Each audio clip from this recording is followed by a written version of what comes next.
नमस्कार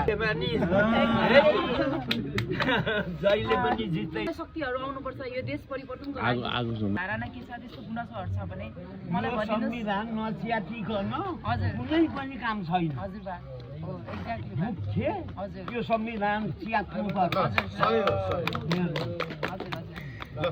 देश परिवर्तन देश चेन्जको लागि चाहिँ हामीले अब संविधान चेन्ज गरेर चाहिँ यो देश बदल्नु छ बा। हो यसमा अलि घन्टी खतरै बजाउने हो। बच्चा कान बुद्धि गरेर बजाउने हो। कान बुद्धि गरेर बजाउने कानमा चाली पत्ती गर्ने हैन।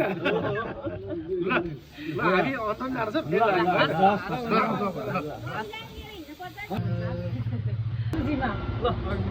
फेरि हाम्रो प्रक्रिया अलिकति अरू पार्टीभन्दा अलिक भिन्न किसिमको छ। यो चाहिँ उहाँहरूको पनि एउटा ट्रायल हो। जनतासँग कसरी घुल्ने ल्याउने, जनतासँग कसरी पुरानो शक्तिहरू अब सबै नराम्रो काममा फसिया छ होइन। नयाँ शक्तिहरू सबै आशा भरोसा छ। राम्रो छ सर। यस यस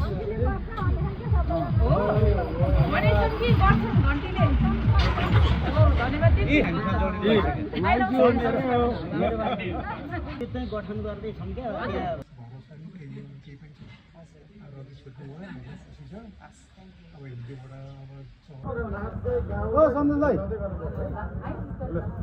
नमस्कार।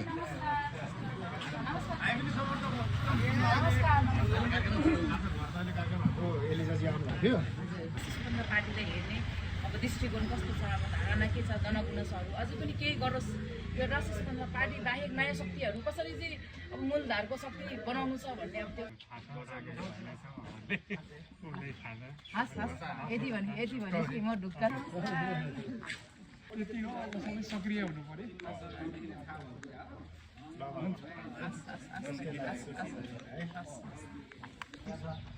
अंकल नमस्कार। सर नमस्कार।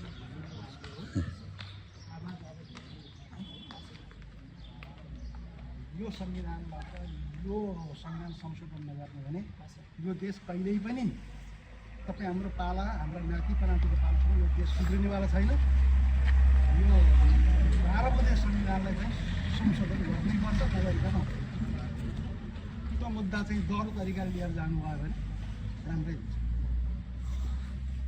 तर यो संविधानबाट चाहिँ देश चाहिँ बन्दैन। संशोधन नगरी त कुनै छैन। देखिहाल्नु भयो नेताहरूको घरमा पैसा आयो। भोलि मान्छेले हामीमा लोभ हुँदैन। संविधानले नै हो त्यो चोर बनाएको। नीतिगत निर्णय भने दुनियाँ गरे सारा संसार गरे। आजसम्म तपाईँ हामीलाई अँध्यारोमा राखेका त यी तस्करहरूले हो नि त। देखियो नि। अनि हामी त्यसमा लाग्यौँ भने हामी पनि भोलि तस्करी बन्छौँ। यो संविधानको कारणले भोलि हामी तस्करी नबनिकन सुखै छैन। म केन्द्रीय म नेपाली काङ्ग्रेसको जिल्ला कार्य समितिको निर्वाचित सदस्य हुँ। तर मैले यो किसिमको आवाज मैले राखिराखेको छु। सही कुरा। किन पहिला देश हेर्नु पर्यो नि। देश भएन अनि हामी रहने हो। देशलाई पनि प्राथमिकतामा राखेर देशलाई प्राथमिकतामा राखेर हामी अगाडि बढ्नु पर्यो। जुनसुकै पार्टी होस्। सही कुरा।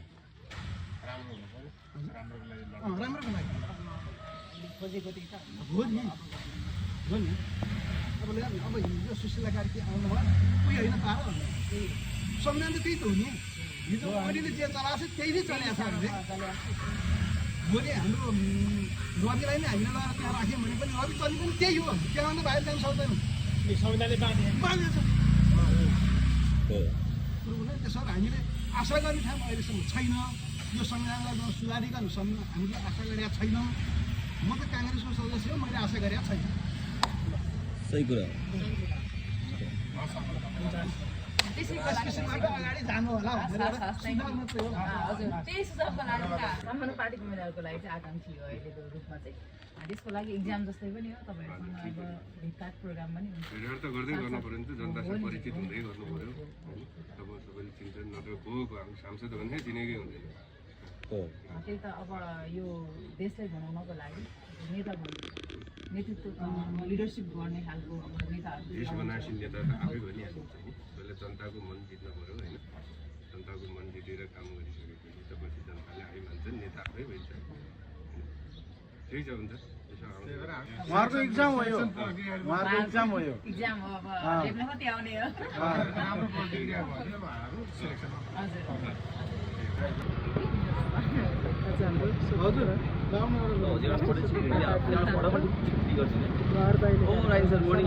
हजुर आफ्नो घर दैलो कार्यक्रमको साथसाथै सल्लाह सुझाव समेट्दै आज हाम्रो यस कार्यक्रम सुरुवात हुन गइरहेको छ।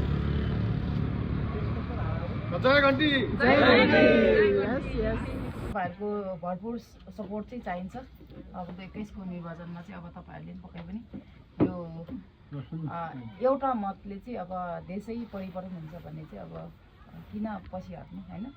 त्यही भएको कारणले गर्दा अब यहाँ तनहुँको जनताले चाहिँ एउटा इतिहास पनि रचेको छ। सोनिम दाइले यति धेरै सपोर्ट गरेर अब त्यत्रो विजय हासिल गरिसक्नु भएको छ। त्यत्रो पढेका छौँ अनि त्यत्रोमा पुग्नु भयो भने हामीलाई पनि केही होला, महिलाले हक अधिकार पाउँला होइन। हामीलाई पनि उहाँ जस्तो महिला पायौँ भने हामी पनि केही गर्न सकौँला, कुनै कुरा अगाडि बढ्छ। तिमीले भोट दिने सबैले भने हामीले हो कि होइन।